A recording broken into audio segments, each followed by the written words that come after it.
Part 2 of this week's lecture on Chapter 6 involves the physical environment and its impact upon human behavior.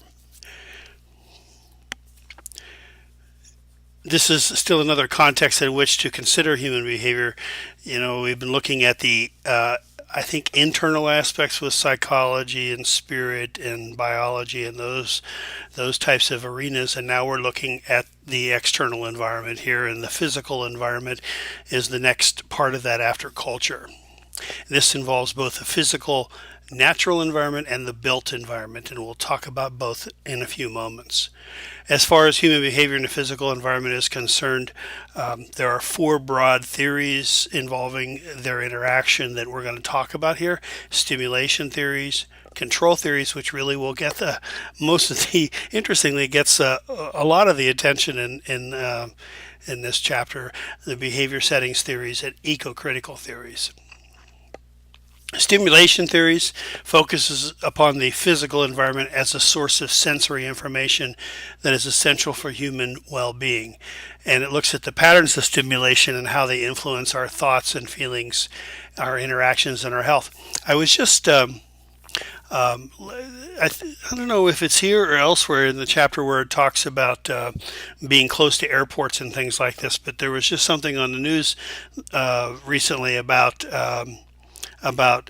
lawsuits by people that live near airports, and apparently some of the airports or the airlines or the transportation industry, I don't know which, is actually providing for soundproofing of some homes within certain zones that are certified to be negatively impacted by being on in the landing path of major airports. And it's very interesting, because it seems to acknowledge well, in fact, the news story talked about how it impacts your stress level and your blood pressure and things like that. And so there's a real good indication of stimulation that perhaps is too intense and can be negative, because stimulation can also be very positive, of course. But so you have to look at it from both perspectives, I think. And this not only involves the intensity of it, but also the amount of stimulation, the frequency, how many different sources of stimulation you have, how long it lasts, all of those kinds of things. If any of you have lived with a, well, some of you are, I'm sure, pretty young yourself, but I mean, as a parent, having lived with teenagers through, really, my boys were almost three different cohorts, in terms of their ages and everything, and their music changes dramatically from kid to kid. The one that was the most difficult for me was my oldest, because he was so into heavy metal music, and well, anyway, my point here is that having listened to this and listening to it loudly for a long period of time, I know about stimulation and how sometimes it can be troubling as well as helpful. So I react to too much heavy metal music by sitting down and listening to classical music, and it changes the stimulation and my thoughts and feelings in accordance with it. Control theories involving the physical environment, focus upon the issue of how much control we feel we have over our physical environments, and what we do to get control of it. And there are four concepts here that we're going to talk about that control theorists look at: privacy, personal space, territoriality, and crowding. Privacy, defined as the selective control of access to the self or to one's group, really focuses upon two things: control over information about oneself, and control over interactions with others. And in today's world, privacy is, well, I mentioned here security and privacy in this particular the slide, with the after 9/11, and the Congress passed the Patriot Act, which really gave the federal government a lot of access, to our private information that it didn't have before. And a lot of people have been concerned about the loss of privacy because of that. Yet at the same time, the government maintains that in order to make sure we're secure, they have to be able to listen in on our communications from time to time, perhaps, or to monitor our emails, perhaps, and those kinds of things. And so there's a debate about which, what level of privacy should we give up in order to help us to feel more secure. Likewise, with online communications in this day and age, we're very aware of the fact that we surrender a lot of privacy when we go on Facebook or we're on Twitter, I guess, and other kinds of social media like that, and information about us, photographs of us, all sorts of things wind up out there, quite unbeknownst to us at times, and so this also creates a lot of anxiety for many people. Now, as far as privacy is concerned in the physical environment, their space also is something that is involved with that, and the space that is used, how it's used rather, differs from culture to culture. And it does appear that European Americans with European backgrounds, tend to require more divisions in our space than others. And others, that we have our own space as compared to others, whereas other cultures require less of that and can live in a more communal kind of a setting. It's interesting. I've noticed. I don't know if this is the case in all dorms or not, but in the dormitories that have been built that I've been in, that have been built, say, in the last 15, 20 years, the dorms, the dorm rooms, you have a roommate, but you may have a common area, or you do have a common area where that you perhaps share some common space with your roommate, but each of you have your own sleeping quarters with a door, and you can lock that sleeping quarters away. And so, in a sense, you do have your own private space there, even though you're sharing a room with another student. I don't know if that's how it is in all the dorms or not, but the newer dorms that I've been in, whenever I've been to university, they've all been like that. When I was in school, you shared a bedroom, you shared your room with another person. There wasn't a division. In fact, my first, well, all of my years really was spent in a dormitory where there were 4-man rooms, and so we had a common area, we had our own bathroom, but then there were bunks in one sleeping area and bunks in another sleeping area with a partial wall in between them, but nothing was closed off from each other. And so it appears as though, communal living in a dormitory, for instance, has also required increased privacy for the individuals compared to when I was in school. And truly, it may seem like it was a long time ago, but it wasn't all that long ago. And in fact, my dorm with the 4-man rooms was one of the new dorms on campus at the time. And work sites, there's been a move it's a cost saving maneuver, I think. But the justification that is being used is that it's going to increase communication among employees. A move to this large open space with work cubicles or workspaces, kind of walled off with these little sound barriers or whatever, so that everybody's working in one large room, but you have your little cubicle. And this used to be kind of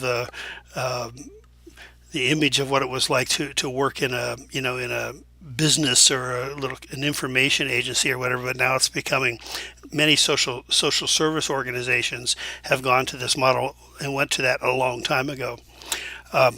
In the Kenai office, we all had individual offices, and occasionally if we were running short of space, some workers had to double up, but we'd always get more space so that everybody could have a private office in which we could see the clients. And what's happening now in a lot of social service organizations, and perhaps the one you're working in, and this might even be more private than many, but instead of everybody have an individual office in which to interview their clients and do their work in, there may be 1, 2, or 3 interview rooms where you can take your client when they come to have a private conversation with them, but your workspace is in a common area, which may not even have a dividing cubicle.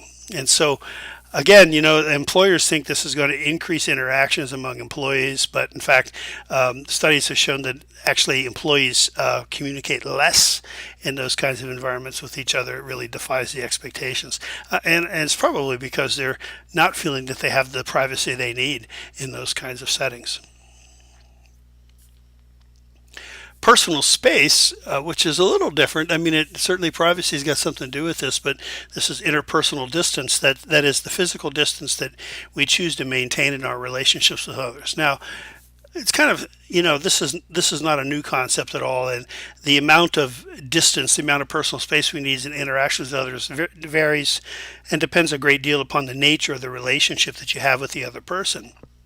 So in a business relationship, I think probably arm's length is about considered to be the typical kind of relation distance between two individuals in a business, or in an interaction with somebody that you don't know.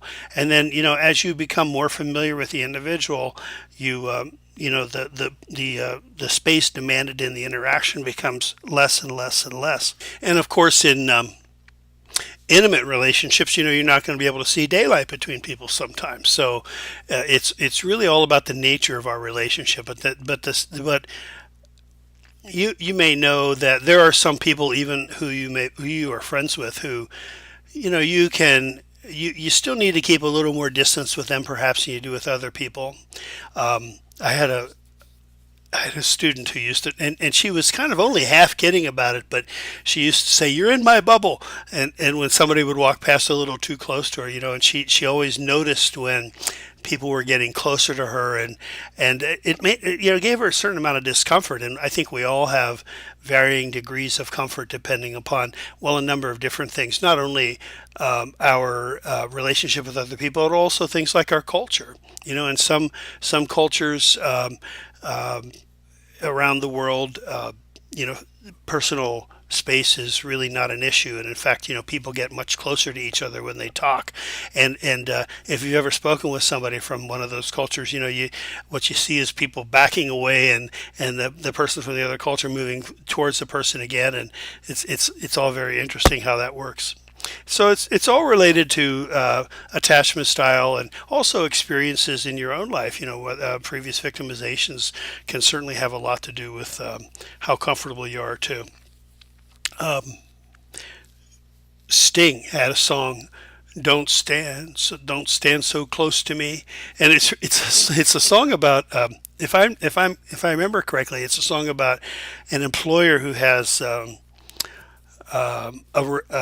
relationship with, no, yeah, with a young employee, I think is what it is. This employer has a relationship with a young employee or whatever, and he feels as though she's standing too close to him, and that it's going to give away the nature of their private relationship. Something that's perhaps of particular interest these days with the current kinds of issues regarding conduct in the workplace and those kinds of things.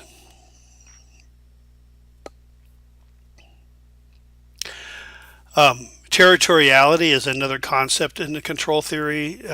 This is the behavior of individuals in small groups as they seek control over their own physical space.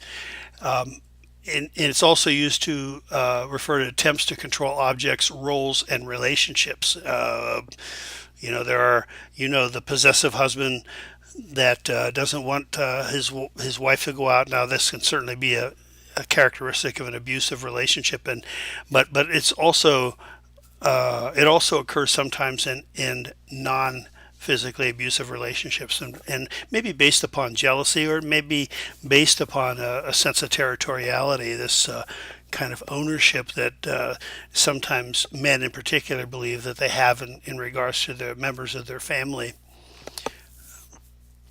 So this leads us to personalize our territory or to mark it. And now, if you have if you have a puppy dog, you know that males are more territorial than females, but just by watching how they mark all around wherever they are, and the text mentions that that's true for human beings as well. That males are more territorial, male human beings, than female human beings. But we mark our territory to signify ownership, and we do all sorts of things really protect it from invasion. So that in our neighborhood, that may be putting up fences, privacy fence, even it might be a chain link fence to keep the neighbor's dog out of our yard, or it could be a privacy fence to keep people from looking in on our property. It could be just painting lines, somewhere. This is my half, that's your half. kids closing doors on their parents or parents closing doors on the kids. Or if you're out in a restaurant, if you get a chair, you put your coat over the back of a chair, you've claimed that chair. No one else can have it. So there's different ways that we mark our territory, and all these different territories, primary, secondary, and public, we can do that. Our primary territories involve places that are very, very important to us and help us define who we are. So this would be like our home and the work site. Secondary territories might be, favorite table in a restaurant, I think is what they mentioned, something like that. And then the public territories are ones where we really don't tend to be too territorial about it. The things like stores and parks and beaches and things like that. Crowding is one other concept, and the last of the four concepts in control theories. And it has, being too crowded, has an adverse effect on all sorts of different things. And here's some of them: blood pressure and hormonal activities, child development. Interestingly, poor compliance with mental health care oftentimes results from crowded conditions. More tuberculosis, more aggressive behavior in prison inmates, and those kinds of things. Crowds are interesting concepts, and if you have, you can tell about the power of a crowd if you go to a concert, or if you, my favorite example of this is a football game, a major NFL game or a Major League Baseball game, something like that, a basketball game, where not only are there people that are cheering on their team, but the effect of cheering on the team is increased because, well, first of all, your personal space is limited, and people are bumping into each other, and in some situations they're spilling their beer on you, and dropping their popcorn or their peanut shells on you or whatever, depending upon where you are, and this causes an irritation. We were talking about personal space and needing that space. Well, conventional norms about personal space are violated in big public settings such as that, and in fact, universities and I think, like I noticed at Notre Dame, for instance, that they increased the capacity in their football stadium some years back by just making this. They had benches for seats, and just making the spaces allotted for an individual smaller rather than by adding seating. So people are crowded together. They're excited, because they're rooting for their team. They're kind of on edge a little bit because their personal space is being violated, and then somebody hits a home run, or they score a touchdown, or they get this big basket in the last few seconds, and the crowd just erupts, and everybody's jumping up and down, and all those kinds of things.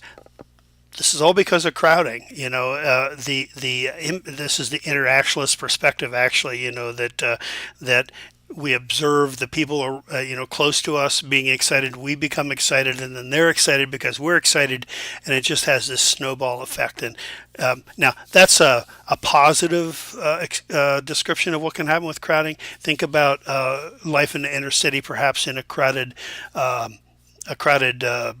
apartment building or tenement facility where the physical environment is very negative and and unhealthy and those kinds of things, and you can see that crowding could have quite the opposite effect as well on an individual. So in our attempts to maintain and keep control over our physical environment, crowding can certainly have an adverse effect, as well as can also have a positive effect, I suppose, in other situations. Now, let's see. We were just looking at control theories, and we looked at stimulation theories before. Now we're looking at behavioral settings theories, and this is just a quick slide on this, actually. And this is an interesting concept that says that basically that our behavior is, and these theorists believe this is true all the time, is always tied to a specific place. And that the setting may have more of a powerful influence over the person than any characteristics of that individual. That consistent patterns of behavior occur in particular places or behavior settings. And one theorist who looked at this by the name of Barker said that that his observations of different persons in the same setting were more similar than observations of the same person in different settings. So he thinks that we develop programs that and maintain them in a specific setting. These programs, which prescribe how we act in those situations. The most obvious one for me is the classroom, and I when I was teaching at KPC, in the classroom, I mean, I'd have up to 30 students in the class, and sometimes smaller classes, but I'd say probably an average of 15 to 20 students anyway in a classroom, if not more. And I was able to carry my class on, and students would ask questions sometimes, and it remained relatively orderly. Everybody knew how they were supposed to act. They knew they were supposed to pretend to be interested in what I was saying, even if they weren't. They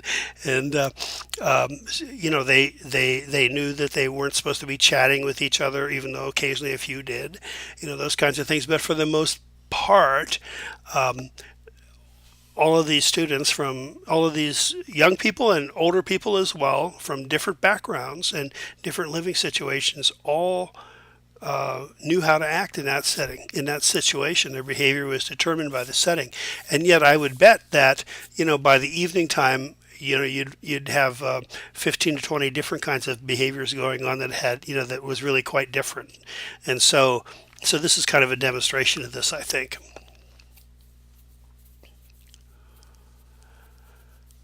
And social situations influence people's behaviors. There's one study that looked at the changing nature of behavior settings, and the another one that focused on the setting rather than the individual. Finally, the ecocritical theories is the fourth of these theories about the physical environment. And this emphasizes, or rather they emphasize, I should say, the interdependence and mutual influence of organisms and their environments, the living and being and the environment around them. And the ecocritical theories call attention to the ways our behavior rather degrades and destroys the natural world. It looks at the unequal burden of environmental degradation on different groups. And I'll tell you about that in a second. And the ethical obligations that we have to non-human elements of the natural environment. Now, about the unequal burden, we've said this before, I believe, and I'll say it again probably during the semester. Poor people suffer more for almost any kind of condition, situation, event than any other group. If it's an earthquake, poor people are having a harder time, even, than middle class people are having. If it has to do with pollution in the environment, poor people are having more difficult issues related to that than wealthier people will have. Those kinds of things, and that's what they're talking about. And in third world countries, they also suffer more from the effects of environmental degradation than do people that live in this nation. And so that's what they're talking about, the unequal burden of environmental degradation in different groups. A little more about ecocritical theories. Deep ecology is, it's a theory and a social movement. It suggests that we should focus upon the person with the environment rather than the person and the environment. In other words, how do we relate to each other? How do we get along with each other? And how do we impact each other? All elements of the physical and natural world are interconnected according to this deep ecology theory, and it's inseparable of human well-being and well-being of the planet. So this calls attention to our interactions with the natural environment that are unsustainable, among other things, the kinds of things that we're doing that are destroying the environment. Ecofeminism is a theory and a social movement as well, and this is best described as the feminist approach to environmental ethics. And in this particular theory, the domination of nature and the oppression of women are seen as being interconnected. Here's a matrix that kind of takes these well, it doesn't kind of. It takes these four theories and kind of splits out the kind of. It splits out the key ideas and the important concepts from from. I hope you can bear with my little lectorial ticks, like saying kinda. Oh, it's the thing that happens. Anyway, so this gives you a kind of a good summary of the four theories and how they differ.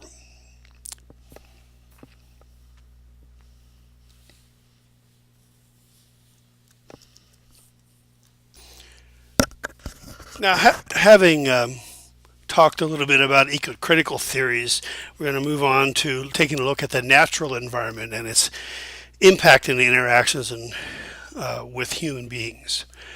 So, the natural environment is defined as the part of the environment made up of all living and non-living things that occur naturally. That is pretty self-explanatory, I suppose. And there are different interventions that are being used to well, first of all, to explain treatment approaches involving the natural environment, attention restoration theory proposes that interacting with nature restores our cognitive resources that may have been worn down or worn out. And psychophysiological stress recovery therapy looks at how interacting with nature helps people to recover physiologically and emotionally from illness, accidents, and other sorts of problems related to living. There are beliefs that nature and physical activity have a positive impact as they interact with each other. And moderate intensity exercise is the thing that most studies in the natural environment is most studies associate with greater revitalization than exercising indoors produces. So there is some pretty strong indication that interacting with nature absolutely increases the positive impacts of anything like exercise might offer. So ecotherapy is described as exposure to nature and outdoors as a component of psychotherapy. And so, therapists may suggest to their clients that they go for walks in the woods, or that they, take a week at the beach or a weekend away from the home and go camping and those kinds of things. And there are certainly are indications that there are legitimate improvements in individual psychological and emotional functioning and physical functioning because of those things. There are a couple of movements that are mentioned in relation to the natural environment, the environmental justice and ecological justice movements, and they both share a concern about the ways in which human activities are impacting and exhausting natural resources and creating such things as air, water, and land pollution. But there's a difference between the two of them. Was the environmental justice movement is concerned about human rights, and the ecological justice movement is more concerned about the rights of nature to be protected from human activity.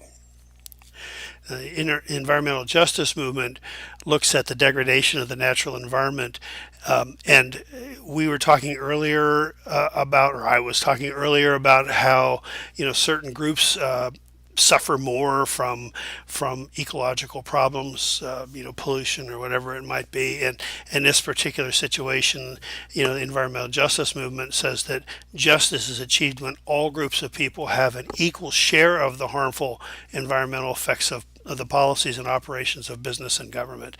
It seems kind of a negative way of viewing things, but I suppose that it would also involve all individuals have an equal share of the positive effects of our interactions with the environment. But anyway, environmental justice really focuses upon making sure that no group in particular suffers a greater burden because of our interactions with the environment. The built environment is the portion of the physical world that is attributable to human effort. And there's lots of studies to show that the built environment has a lot of impact upon our emotions and our personality and that kind of thing. Sociopetal spaces are physical designs that encourage social interaction, and sociofugal spaces discourage social interaction. I think again, we were talking about the workspace with the cubicles, and the thought was that they were sociopetal, that it would that having fewer walls and just using dividers instead would encourage more interactions among staff members. When in fact it's turned out that they have been more sociofugal, according to the studies at least. And the built environment not only impacts our interactions with each other, and all the things we were talking about with personal space and privacy, etc. earlier in this particular talk. It also affects our physical and mental health, and can be engaged as well in healing, as well as having negative effects on us. Technology is a tool or rather, is a term rather that is used when we talk about the built environment. And this technology are the tools, machines, instruments, and devices that are developed and used by us to enhance our lives. There are many types of technologies, and here's a list of some of them. That includes information technology, medical technology, weapons, communications, construction, and so on. This is all part of the built environment.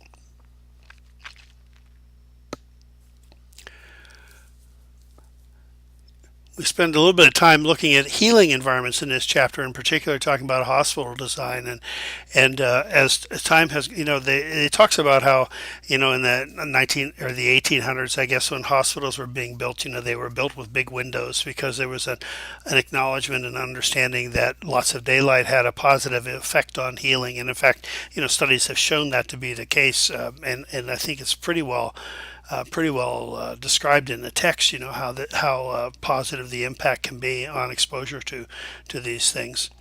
But at some point, as the technology became more complex and more expensive, the hospitals began to be more designed to take care of the equipment and not so much to take care of the patient. And so there has been a movement away from all those kinds of things that help to heal and encourage the health to return again. So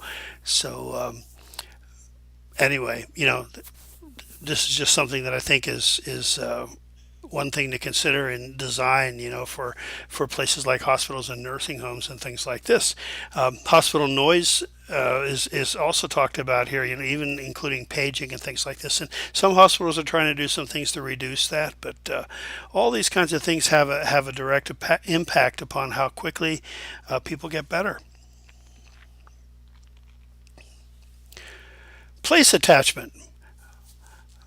My grandmother came over, I think I told you this before, from Hungary in 1905, I believe, on the boat with my infant father. And when she was elderly, she came to live with us. This was most of the years that I was in school. In fact, all my school years, actually, a little bit before and after.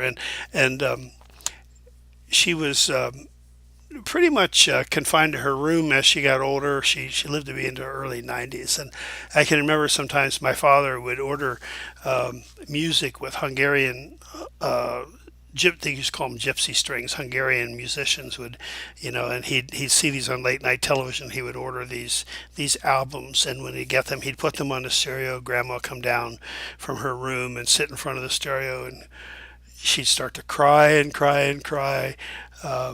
She missed the old country and those kinds of things. Now, she hadn't been in the old country since 1905, but still, it was enough to make her cry. I mean, she was attached. She was attached to her memories and to the place in her childhood. I said to my father one time I couldn't understand why he'd play this music, because she only cried when he did, and he said, one thing you got to understand about Hungarian is Hungarian's not happy unless he's crying, and so it tells you something about culture, and I think there's some truth to that. But in any event, the place attachment is the process by which people and groups form bonds with places, and when this place becomes such an important part of our identity, we develop what's called a place identity.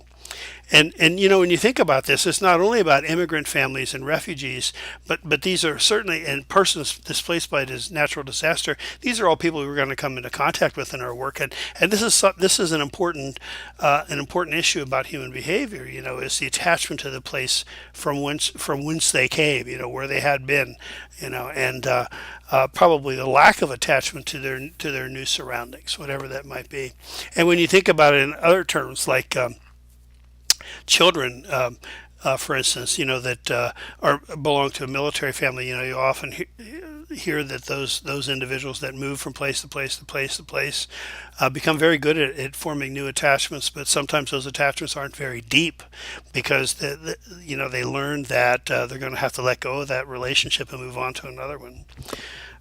Whereas, and children who go through a lot of foster homes are much the same as well. They become very good at adapting to new environments, and they learn very quickly how to please their foster parents, perhaps, but their ability to attach on a deeper level with an individual, which sometimes may be required, for instance, if they become adopted someday, it may be impaired, and that can create other problems for them, and certainly in the adult years as well, even in their intimate relationships. So homelessness also can have the same kind of impact upon young people, in particular, when they can't stay in a place long enough to form a place identity. So this is another area that I think is something worth considering in your practice. Speaking of homeless, there's just a little bit of information in this chapter about homelessness, and that it's well over 500,000 people on any one day. I think in January there was a survey done or whatever, and that was the number of people who were homeless at that on that particular date. And of those people, about 38% of them were families, and 62% were individuals. So a large number of the homeless, and this has been mentioned in earlier readings, are children and families, and they have to do with families who have fallen upon hard times, unemployment perhaps, or whatever it might be, and the homelessness for well, here it says 16% are chronically homeless. So for 84% of the homeless on any particular night, that is a passing phase. The picture we have of the homeless, and when we talk about homelessness and what to do about the homeless, we have a picture of probably the drunks that have been laying down on the curb at night that need to be taken into a shelter so they don't freeze, and who go out the next day and use whatever money they get and squander the old image of them squandering on alcohol or whatever. Is a very inaccurate picture of what homelessness is all about. Of that homeless population, the LGBT population, the youth, also are a particular concern for those of you who be working with the homeless. These young people often are rejected from their families because they have come out and or they have been found in homosexual relationships or whatever, and some parents just can't deal with that, reject their children because of that. These youths are particularly vulnerable when they're living on the streets, and can be exploited by by adults very easily. So this is another population that really needs our attention very closely. And about 13% of homeless persons are veterans. And a lot of times the reason that the veterans are homeless has to do with war-related disabilities, whether because it keeps them from gainful employment or has something to do with emotional difficulties like post-traumatic stress disorder and the kinds of issues that can develop from that. And finally, a few slides on accessibility and with the physical environment for persons with disability. The social mode of disability is something that has become, I think, a little more obvious in our work, and this is not so much focusing upon that disability has to do with limitations of the individual, but rather that disability is the result of the relationship between the individual and the environment. That there are things in the environment that need to be altered or could be fixed that would enable the individual to function fully, basically. And so this is how disability is defined in the social model that emphasizes that the barriers people face people with impairments face as they interact with the physical and social world are really the basis of the disability, not the physical condition of the person. Now, the text talks about three different legal or social acts that have occurred in regarding disabilities. So first of all, in 1973, in the Nixon administration, the Rehabilitation Act of 1973 required all agencies receiving federal funds and all federal agencies as well to ensure accessibility of employment for persons with disability. And the Americans with Disabilities Act of 1990 extended those civil rights to the private sector as well. So now all environments must ensure not only accessibility for employment, but accessibility in other ways as well, which we'll touch on here in a second. Then finally, the United Nations Convention on the Rights of Persons with Disabilities in 2008 specified that all the parties to that convention were required to promote, protect, and ensure the full enjoyment of human rights by persons with disabilities, and to ensure that they had full equality under the law. The Americans with Disabilities Act, which is the ADA, is really the piece of legislation I guess is most significant at this time, at least in the United States, for persons with disabilities. And there are 5 titles to the ADA, and the text talks about them. And I just thought it'd be worth touching on here, just so you're familiar with what the ADA is all about. But each of these titles spell out areas that work to ensure the legal rights of the disabled person. First of all, Title I looks at discrimination in the workplace, and this is where it requires that employers make what's called reasonable accommodation to ensure the employability of a disabled person. So reasonable accommodation is something that is defined in the statute, and it doesn't mean that that an employer has to do for instance, in a job that requires a lot of physical activity and that kind of thing, that an employer, if a person is a quadriplegic, the employer isn't required to make it so that quadriplegic can do that job that's impossible for them to do, but that accommodations be made so that the individual could do other jobs, that they can access a work area, that their workspace is accessible to them and doesn't prevent them from being able to to do a job that they can do otherwise, those kinds of things. Reasonable accommodation. Title II specifies and looks at all public services, programs, and facilities, including transportation, and says they must be accessible. These are public services and programs. And in Title III looks at public accommodations and services operated by private organizations, and spells out that they must also assure accessibility. Bathrooms that are wheelchair accessible, ramps that or elevators that enable individuals to go from one floor to the next, and so on. Title IV looks at intrastate and interstate phone companies and requires the development of telecommunication services and devices for speech and hearing impairments. You'll notice, by the way, if you dig around in the Blackboard information, that Blackboard has got a big section on accessibility and all the things that make Blackboard accessible to students with disabilities. And finally, Title V covers technical guidelines for enforcement.